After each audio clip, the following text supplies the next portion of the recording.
Well, I want to give a great big Texas howdy to Mrs. Graham's class. Hopper and I heard tell that y'all were discussing Texas history this week.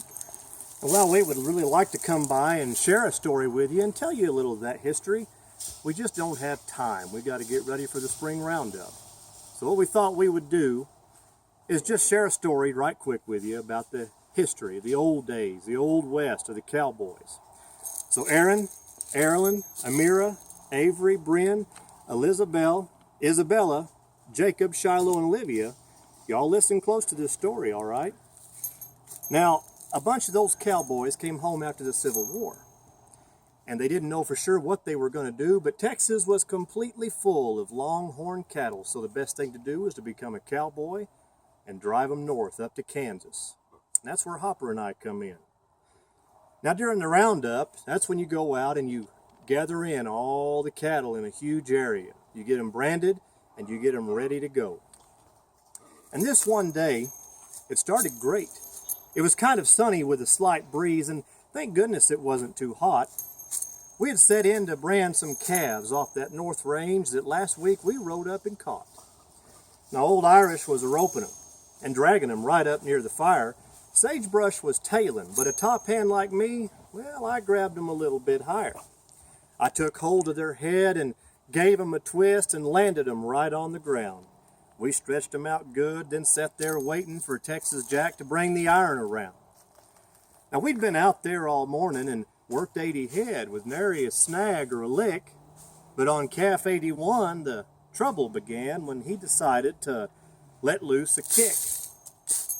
Now, Sagebrush had got sort of complacent and didn't have him held just right. And as Texas came in with the iron, the calf kicked, and that's what started the fight. Sagebrush flipped forward as that iron came down, and it branded his hat right on the crown. When he got up and saw his hat burnt this away, he knocked Texas onto the ground.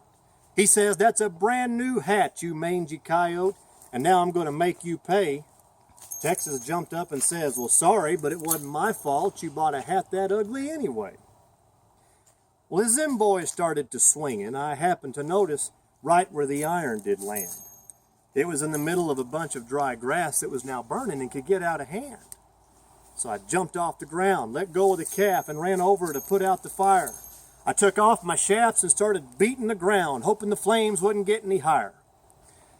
Now, when them boys started to swinging, Irish's horse didn't like it. His eyes rolled back in his head, and he started to bucking hard and quick under Irish. I figured he'd be laid up or dead. Now, that little calf still had the rope on him, and he found himself being jerked around. And with one hard snap backwards by the horse, that little dauber flew right off the ground. Now, Irish hadn't been ready for his horse to blow. It was really turning into a battle. And he lost it and flew over his horse's head, but that calf flew right up and hit him and knocked him back in the saddle. Well, Mr. Hancock, who he worked for, wasn't too happy when he come down from the wagon, and old Cookie let out a chuckle. Texas and Sagebrush were still going at it. They were fighting with boot, fist, and knuckle. I just about had the fire put out, but Irish was in a heck of a mess.